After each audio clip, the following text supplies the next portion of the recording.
दोस्तों, जहां एक तरफ ख्वाजा गरीब नवाज की दरगाह विवादों में घिरी है, तो वहीं दूसरी तरफ प्रधानमंत्री नरेंद्र मोदी एक बार फिर चादर चढ़ाने अजमेर दरगाह पहुंचे। आखिर मोदी जी के साथ कोई करिश्मा तो नहीं हुआ, जिसकी वजह से मोदी साहब एक बार फिर इन विवादों के बीच दरगाह पहुंचे। दोस्तों, आपको बताता चलूं कि हिंदू पक्ष के एक दावेदार विष्णु गुप्ता ने राजस्थान कोर्ट में एक तहरीर दी थी कि ख्वाजा साहब के दरगाह के नीचे एक हिंदू मंदिर है, जिसकी अगली सुनवाई 20 जनवरी को होगी। दोस्तों, इसी बीच ख्वाजा साहब का एक करिश्मा जो बहुत ही वायरल है, उसे मैं आपके सामने पेश करता हूं। यकीनन आप सभी मुस्लिम भाइयों को कहानी को मुकम्मल जरूर देखना चाहिए। शाम ढल रही थी। आसमान में सूरज की आखिरी किरणें अंधेरे से जंग कर रही थीं। सलमान अपने घर के बाहर एक टूटे हुए चबूतरे पर बैठा था। उसकी आंखें गहरी उदासी और मायूसी से भरी हुई थीं। उसके हाथों में एक पुराना कपड़ा था, जिसे वो बार बार मोड़ता और खोलता। उसकी जिंदगी एक वक्त पर कितनी हसीन थी। एक कामयाब तिजारत, बड़ा मकान और खुशहाल परिवार। लेकिन अब उसके पास सिर्फ कर्जों का बोझ और बीमार बेटी की चीखें थीं। उसकी बीवी उसे छोड़ चुकी थी और दोस्तों ने भी उससे मुंह मोड़ लिया था। अंदर से जहरा की खांसी की आवाज आई। यह उसकी 10 साल की बेटी थी, जिसकी तबीयत हर गुजरते दिन के साथ बिगड़ती जा रही थी। डॉक्टरों ने कह दिया था कि उसे ठीक करना मुश्किल है। सलमान के पास इलाज के लिए पैसे भी नहीं थे। उसकी यह हालत उसके गुनाहों का नतीजा थी। उसने अपनी जवानी में बेईमानी और धोखाधड़ी से खूब दौलत कमाई थी। गरीबों का हक मारा, यतीमों की जायदाद हथिया ली। लेकिन वक्त ने उसे ऐसा सबक सिखाया कि सब कुछ खत्म हो गया। सलमान ने आसमान की तरफ देखा। उसकी आंखों से आंसू बह निकले। उसने कहा, या अल्लाह, क्या मेरे गुनाह कभी माफ होंगे?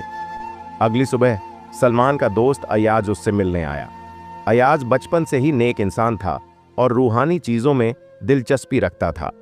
उसने सलमान से कहा, सलमान भाई, मैंने सुना है आपकी हालत ठीक नहीं है। अल्लाह पर यकीन रखें, हर मुश्किल का हल है। सलमान ने गहरी सांस ली और कहा, अयाज, मैंने अपने गुनाहों से अपनी किस्मत खराब कर ली है। अब मुझे कोई उम्मीद नजर नहीं आती। अयाज ने मुस्कुराते हुए कहा, अल्लाह की रहमत से बड़ी कोई चीज नहीं।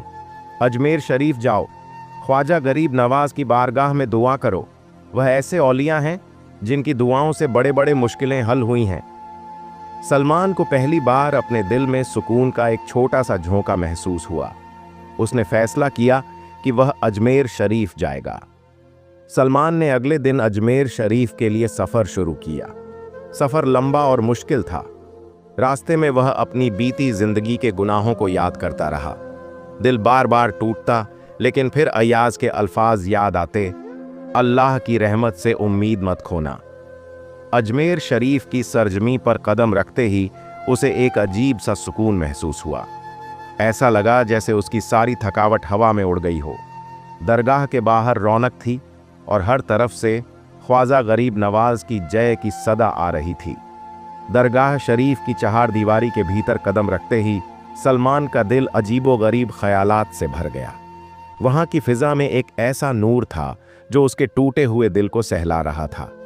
हर तरफ लोग झुके हुए थे, रो रहे थे और अपने गुनाहों की माफी मांग रहे थे। सलमान ने चारों तरफ देखा। संगमरमर से बनी यह दरगाह किसी जन्नती महल से कम नहीं लग रही थी। दरगाह के अंदर एक बड़ा चिराग जल रहा था, जिसकी रोशनी हर तरफ फैल रही थी। वह धीरे धीरे अंदर बढ़ा। उसके कदम खुद ब खुद उस मज़ार की तरफ उठ रहे थे जहां ख्वाजा गरीब नवाज आराम फरमा रहे थे। उसकी आंखों में आंसू थे और दिल में सच्चे तौबा का इरादा। मज़ार के करीब पहुंचते ही उसने अपना सिर झुका लिया। दिल से निकली हर सदा उसके लबों पर आ गई। या ख्वाजा गरीब नवाज, मैं एक गुनहगार हूं। मैंने हर वो गुनाह किया है जो इंसान को अल्लाह से दूर करता है। मेरी बेटी बीमार है, मेरा घर उजड़ चुका है। अगर आपकी रहमत हो तो मेरी मदद फरमाइए। सुभान अल्लाह। जैसे ही उसने यह कहा, उसके दिल को एक अजीब सा सुकून महसूस हुआ। ऐसा लगा जैसे किसी ने उसके दर्द को बांधकर उसके दिल से हटा दिया हो। सलमान मज़ार के पास बैठा हुआ था। उसकी आंखें बंद थीं और दिल में अजीब सा सुकून था। अचानक उसने महसूस किया कि एक शख्स उसके करीब खड़ा है। उसने अपनी आंखें खोलीं और देखा कि एक नूरानी चेहरा उसके सामने खड़ा है। तौबा करना चाहते हो? वह नूरानी आवाज थी। जी हजरत, मैं अपने गुनाहों की माफी चाहता हूं। सलमान की आवाज कांप रही थी। उस नूरानी शख्स ने कहा, सच्चे दिल से तौबा करो, अल्लाह रहमत वाला है। अगर तुम अपने गुनाहों से सच्चा पश्चाताप करोगे तो वह तुम्हें माफ कर देगा, लेकिन याद रखना, तौबा के बाद फिर से गुनाह मत करना।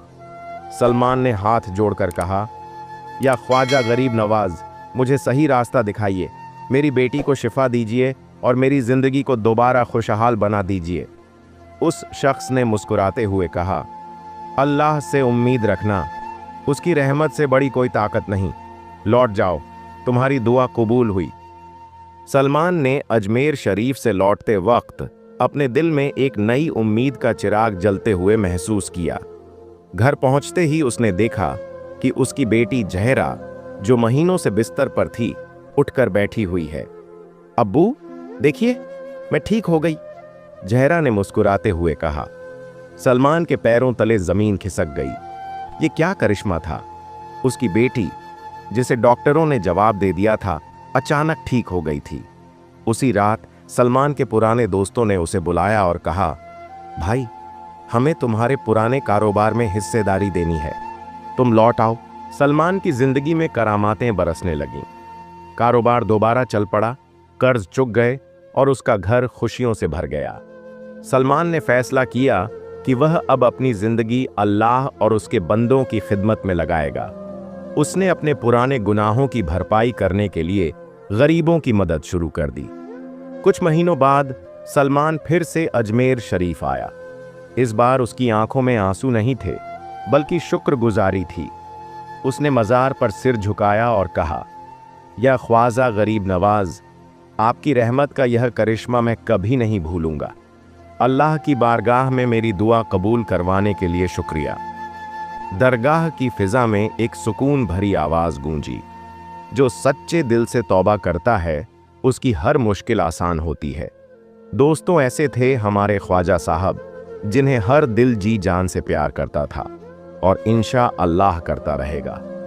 फिर दुनिया चाहे कुछ भी कर ले, ख्वाजा साहब के सामने सबको झुकना पड़ेगा। दोस्तों, वीडियो अच्छी लगे तो इसे लाइक करें, शेयर करें, और अगर आप चैनल पर नए हैं तो प्लीज़ चैनल को सब्सक्राइब ज़रूर करें। खुदा हाफिज़।